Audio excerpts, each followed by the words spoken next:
Hello student, good evening. Today I am going to start the topic electric flux. It's a very important.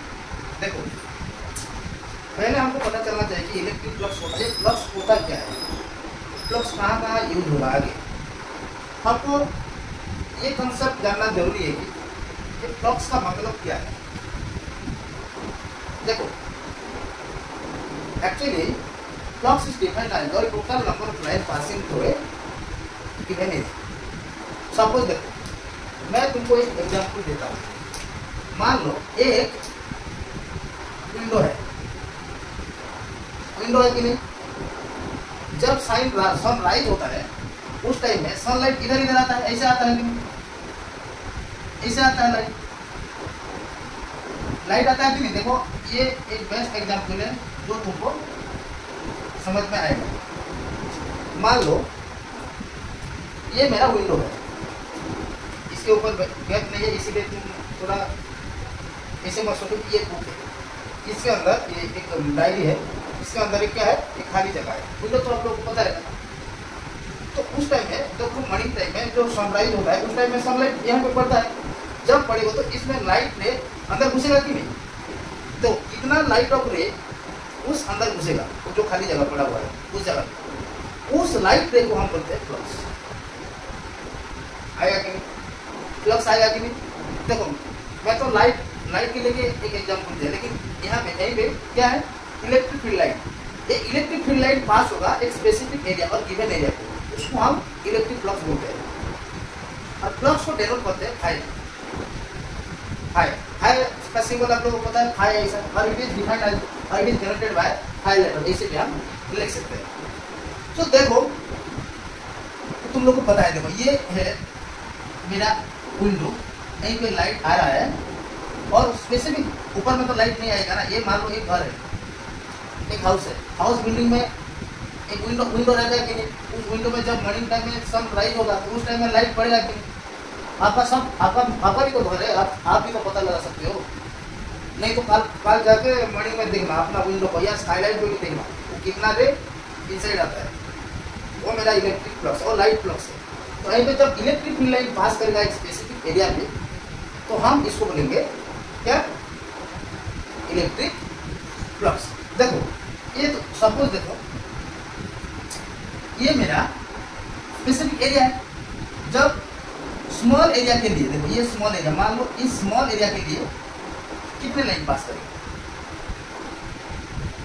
Small line पास करेगा, finite number of line पास करेगा, particular line पास करेगा, बहुत line को नहीं पास करेगा ना। ऐसे जब देखो, ये उसका जितना एरिया बड़ा होगा उतना इलेक्ट्रिक लाइन पास करेगा, और जितना इसका एरिया छोटा होगा तो कम पास करेगा।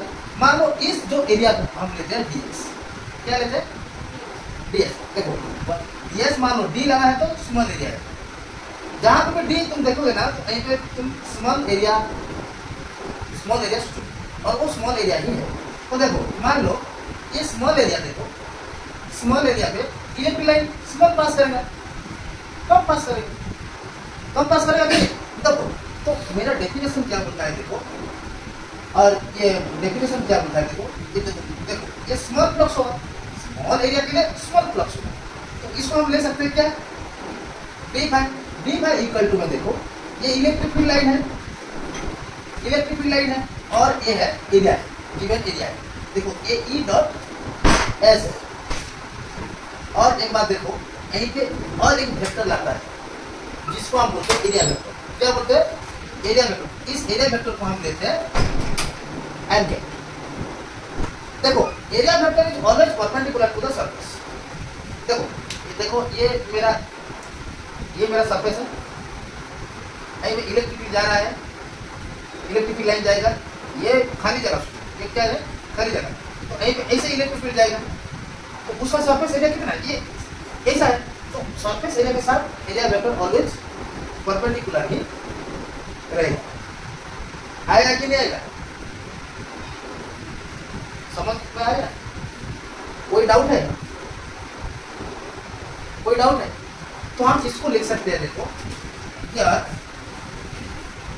N cap is the area vector. N cap is the area vector. देखो सो ये जो हमारा फ्लक्स है, फ्लक्स इक्वल टू मुझे क्या मिला, ई डॉट डी एस। क्या मिला, ई डॉट डी एस। और हम लोगों को तो पता है, देखो E dot A dot B, देखो A dot B equal to क्या होता है, ए बी कॉस थीटा होता है। A dot B equal to क्या होता है, ए बी कॉस थीटा होता है। तो हम इसको लिख सकते हैं, देखो डी फाई इक्वल टू ये भी, देखो ये vector quantity E d s cos theta आया कि नहीं, E d s cos theta n. देखो मेरा स्मॉल एरिया के लिए ये बड़ा मेरा फ्लक्स है। मान लो ये, देखो मैं तुम लोग को एग्जांपल देता हूं, ये मेरा एरिया है, एरिया है कि नहीं, ये मेरा क्या है, ये मेरा सर्कुलर सर्किट एरिया है। एक में कितना फ्लक्स जाएगा, इतना फ्लक्स जाएगा। ये फ्लक्स है कि इलेक्ट्रिक फील्ड लाइन सोचो मार्कर को, और सर ये ब्लैक ब्लू मार्कर को सोचो इलेक्ट्रिक फील्ड लाइन, और रेड मार्कर को सोचो एरिया वेक्टर। एरिया वेक्टर ऐसे जाता है कि नहीं, देखो मेरे पास अभी कम मार्कर है, नहीं तो और ज्यादा मार्कर यहीं पे मैं पुट कर सकता हूँ। आया कि नहीं आया, तो इसको एरिया वेक्टर मानो, और ये इलेक्ट्रिक फील्ड लाइन है। और ये जो थीटा होगा एरिया वेक्टर और फील्ड लाइन का बीच का एंगल होगा। आया कि नहीं आएगा, देखो यहीं पर लिख सकते हो, theta is the angle between electric field line and area. देखो ये मेरा रॉक वर्क था, देखो, और ये भी क्वेश्चन आता है, देखो आगे आगे तुमको पता चलेगा। सर ये साइन थीटा क्यों नहीं हुआ, कॉस थीटा क्यों हुआ? हमारे पास तो a dot b, a cross b भी है और ए डॉट बी भी है। देखो हमारे पास क्या है, ए डॉट बी भी है, ए बी कॉस थीटा होता है, और ए क्रॉस बी भी है, ये होता है ए बी साइन थीटा। तो देखो आप कॉस थीटा क्यों ली, साइन थीटा क्यों नहीं, ऐसा क्वेश्चन एराइज होगा कि नहीं। देखो मैं आप लोगों को बताता हूँ, electric flux, electric field line passing through given area, कितना नंबर ऑफ फील्ड लाइन पास करता है एरिया पे। देखो ये सोचो, मान लो देखो ये इलेक्ट्रिक फील्ड लाइन है, ये इलेक्ट्रिक फील्ड लाइन है, ये मेरा एरिया वेक्टर, ये एरिया सरफेस एरिया किसका, इस जो प्लेस पे इलेक्ट्रिक फील्ड लाइन पास करता है उस एरिया है, स्मॉल एरिया में लिया आएगा कि नहीं। देखो जब ये एरिया बड़ा होने से ये ऐसे होता है, ऐसे लाइन जाएगा, ऐसे लाइन जाएगा। जब मैं साइन थीटा लेता तो एरिया वेक्टर और इलेक्ट्रिक फील्ड लाइन में कितना डिग्री होता, कितना डिग्री होता, 0 डिग्री होता। अरे एरिया वेक्टर भी इधर जा रहा है कि नहीं, और इलेक्ट्रिक फील्ड लाइन भी इधर जा रहा है, दोनों इधर जा रहा है। एरिया वेक्टर और इलेक्ट्रिक फील्ड लाइन का बीच का एंगल कितना होगा, 0 डिग्री होगा। जब मैं साइन थीटा लेता तो क्या होता, देखो डी फाई इक्वल टू में E dot d s sin 0 degree होगा, साइन 0 डिग्री, और साइन 0 डिग्री का वैल्यू कितना है, 0। तो एक में total electric field line total नहीं जाता है। जब साइन लूंगा तो एक में फ्लक्स नहीं घुसेगा, ये क्या बताता है, 0। उसका वैल्यू इलेक्ट्रिक फ्लक्स कितना है, number of electric field line 0 है। जब हम कॉस लेंगे तो एक में क्या मिलेगा हमको, देखो डी फाई मैं स्मॉल एरिया के लिए निकलता हूँ, ई dot d s cos 0 degree होगा, तो क्या होगा, ई डी एस होगा। देखो आगे का पता चलेगा। जब ऐसे होगा तो जरूर कुछ ना कुछ इलेक्ट्रिक फील्ड लाइन पास करेगा, आएगा कि नहीं। देखो और एक बात देखो, ये मेरा एरिया वेक्टर है, एरिया वेक्टर है, एरिया वेक्टर ऐसे रहता है perpendicular to the surface area, ये ऐसा भी होगा, ये ऐसा भी होगा। इलेक्ट्रिक फील्ड लाइन इधर जा रहा है ना, इलेक्ट्रिक फील्ड लाइन ऐसे जाएगा, तो जब ये खुला जगह है, ऐसा उसका पोजीशन है, तो उस पोजीशन में इलेक्ट्रिक फील्ड लाइन इधर जाएगा। और जब ये पोजीशन होगा तो ये कितना डिग्री होगा, 90 डिग्री होगा। इलेक्ट्रिक फील्ड लाइन का एरिया वेक्टर में कितना डिग्री होगा, 90 डिग्री होगा, तो बस 90 डिग्री पुट करने से मुझे क्या मिलेगा? 0 मिलेगा। तो देखो ऐसे करने से इलेक्ट्रिक फील्ड लाइन ज़्यादा जाएगा, ऐसे करने से इलेक्ट्रिक फील्ड लाइन कम जाएगा। पूरा पास नहीं करेगा, इलेक्ट्रिक फील्ड लाइन नहीं जाएगा, ये तो खाली पड़ा यहीं पे जाएगा, कभी नहीं जाएगा, ध्यान। तो इसीलिए हम लोग क्या लिए? cos थीटा लिए, sin थीटा नहीं लिए। साइन 0 का वैल्यू तो 0 हो जाता है, लेकिन जब 0 हो जाता है एक तो बहुत इलेक्ट्रिक फील्ड लाइन जाता है, जब 0 होगा तो इलेक्ट्रिक फील्ड लाइन जाएगा, तो ये सैटिस्फाई नहीं करेगा ना। तो इसीलिए हम लोग क्या लिए? cos थीटा आएगा कि नहीं आएगा? देखो अभी ध्यान तो देखो, ये मेरा स्मॉल एरिया के लिए स्मॉल नंबर ऑफ फ्लक्स है। एरिया छोटा होगा तो फ्लक्स भी कम होगा ना। तो मुझे जब टोटल फ्लक्स निकालना चाहिए तो मुझे क्या करना पड़ेगा? कहानी में आप लोग को बताया था, मुझे क्या करना पड़ेगा? उसको इंटीग्रेशन करना पड़ेगा। आएगा कि नहीं आएगा? जब हमको टोटल फ्लक्स चाहिए, ये मेरा स्मॉल फ्लक्स है, स्मॉल एरिया के लिए लिमिटेड फ्लक्स है, आएगा कि नहीं? कम फ्लक्स है। तो जब मुझे टोटल फ्लक्स निकालना है तो उसको मुझे क्या करना पड़ेगा? इंटीग्रेशन करना पड़ेगा। देखो हर टोटल फ्लक्स लिखो, हर टोटल फ्लक्स किसको इंटीग्रेशन करना पड़ेगा? इसको ऐसे इक्वेशन 1 भी दे दो, हर total flux integrate the equation 1 on both side. देखो वेरी वेरी इंपोर्टेंट।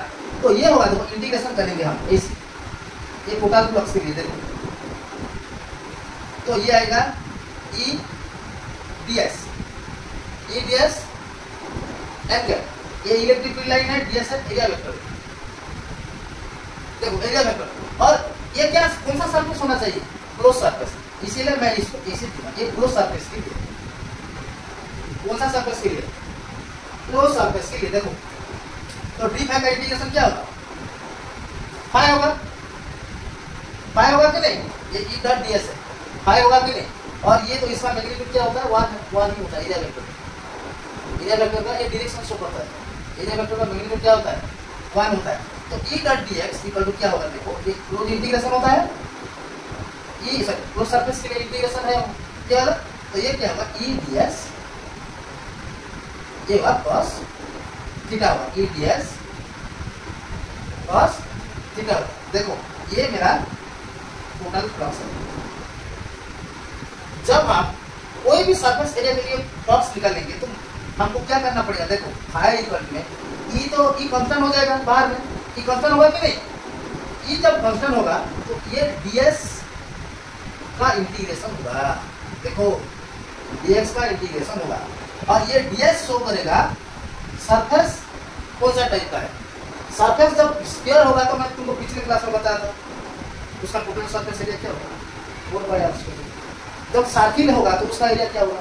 πr² होगा। जब स्क्वायर होगा तो उसका एरिया क्या होगा? a² होगा। तो देखो ये ds सरफेस के लिए सरफेस कैसा है इसके ऊपर डिपेंड करता है। ये ds देखो आया कि नहीं आएगा? तो देखो ये ध्यान दो, ये कौन सा क्वांटिटी होगा? स्केलर क्वांटिटी या वेक्टर क्वांटिटी? कैसा वेक्टर होगा? तुम दो प्रोडक्ट ये थे कि नहीं, एक स्केलर प्रोडक्ट होता है और एक वेक्टर प्रोडक्ट। वेक्टर प्रोडक्ट में ए भी साइन थीटा आता था, और क्रॉस प्रोडक्ट में से वेक्टर प्रोडक्ट और क्रॉस प्रोडक्ट एक चीज है। डॉट प्रोडक्ट में क्या आता था? याद करो, कॉस आता था। तो इसको देख के हमको पता चल जाता है कि जब ए डॉट बी होता होगा तो ये वाला कौन सा क्वांटिटी होगा? स्केलर क्वांटिटी होगा। तो यहीं पे लिखो it is a scalar quantity. ध्यान दो, इट इज क्या है? Scalar quantity. तुम लोगों को मैं बताता हूँ, जब भी हमारे सामने में कोई भी फॉर्मूला आएगा तो उस फॉर्मूला का यूनिट क्यों होगा? डायमेंशन भी होगा। देखो ये मेरा टोटल फ्लक्स के लिए ये मेरा ये आगे यूज होगा। आगे यूज होने से और तुम लोगों को क्लियर हो जाएगा। देखो तो ये मेरा देखो, तो जिसका पास एक फिजिकल क्वांटिटी है और फॉर्मूला है उसका क्या होगा, यूनिट भी होगा। तो यूनिट क्या होना चाहिए, देखो यूनिट ऑफ फ्लक्स। देखो फॉर्मूला से पता चल जाना चाहिए कि उसका यूनिट क्या है। देखो आई इक्वल टू क्या है, देखो ये ऐसा होगा कि नहीं, ई ds cos थीटा है। देखो cos थीटा है कि नहीं, ई का इक्वल टू क्या है, electric field intensity, force per unit charge. ये ds एरिया है, एरिया क्या होता है, मीटर स्क्वायर होता है, ऐसा ही। तो ऐसा यूनिट क्या होगा, देखो ऐसा यूनिट ऑफ फ्लक्स, ये मुझे क्या मिलेगा, फोर्स क्या है, ई का, देखो यही पे देखो ये फाई इक्वल टू में, देखो ये फोर्स का क्या है, न्यूटन पर कूलम, न्यूटन पर कूलम इनटू मीटर स्क्वायर। देखो इस फॉर्मूला में देखो हमको यूनिट पता चल जाएगा। तो ये वाला क्या होगा, देखो फाई इक्वल टू न्यूटन पर कूलम मीटर स्क्वायर। ये मेरा फ्लक्स का यूनिट है। Unit of flux is Newton पर कूलम मीटर स्क्वायर। देखो उसका डायमेंशन देखो, डायमेंशन देखो, डायमेंशन हमको कैसे पता चलता है, डायमेंशन तो ये वाला है, इस फॉर्मूला से डायमेंशन पता चल जाएगा। ये इस फॉर्मूला से हमको डायमेंशन पता चल जाएगा। देखो तो ध्यान दो, ये फोर्स पर चार्ज है और ये क्या है, ये एरिया है। फोर्स का क्या, मास इनटू एक्सीलरेशन Lt - 2, और ये I इक्वल टू QIT होता है। Q इक्वल टू क्या होता है, I का A लेते हैं, ऐसा लेते हैं कि नहीं। तो ये वाला देखो, ये वाला AT है और ये ds का क्या, मीटर स्क्वायर है। मीटर स्क्वायर से ये क्या मिलेगा, h स्क्वायर मीटर मिलेगा। तो देखो अभी इसको कलेक्शन करके लिखो, M1 होगा, L3 होगा, T -3 होगा, 2 1 3, और ये होगा A - ये है फ्लक्स का डायमेंशन। आया कि नहीं आएगा, ये फ्लक्स का डायमेंशन। फ्लक्स तो पता चल गया, फ्लक्स पता चल गया कि नहीं।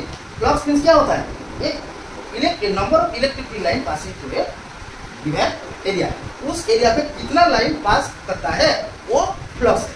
ये मेरा लाइन है, तो देखो इस एरिया पे पास करेगा तो इसको हम बोलते हैं फ्लक्स। कितना इलेक्ट्रिक फील्ड लाइन पास करता है उस गिवन एरिया पे, वो उसका फ्लक्स है। देखो मैं एक डेफिनेशन में यहीं पे लिखा हूँ, it is defined as the total number of field line passing through the given area. आएगा कि नहीं आएगा, एनी प्रॉब्लम। कॉस क्यों लिया, साइन क्यों लिया, आ गया। साइन लेने से मेरा जब ज्यादा इलेक्ट्रिक फील्ड लाइन पास करेगा तो उस टाइम में ये फ्लक्स 0 हो जाता है, इसीलिए मैंने साइन नहीं लिया, कॉस लिया। आया कि नहीं। उसका यूनिट क्या है, उसका यूनिट न्यूटन पर कूलम इनटू मीटर स्क्वायर, और उसका dimension M1 M3 T - 3 A - 1। देखो अभी हम मूव करने वाले हैं टाइप ऑफ फ्लक्स। देखो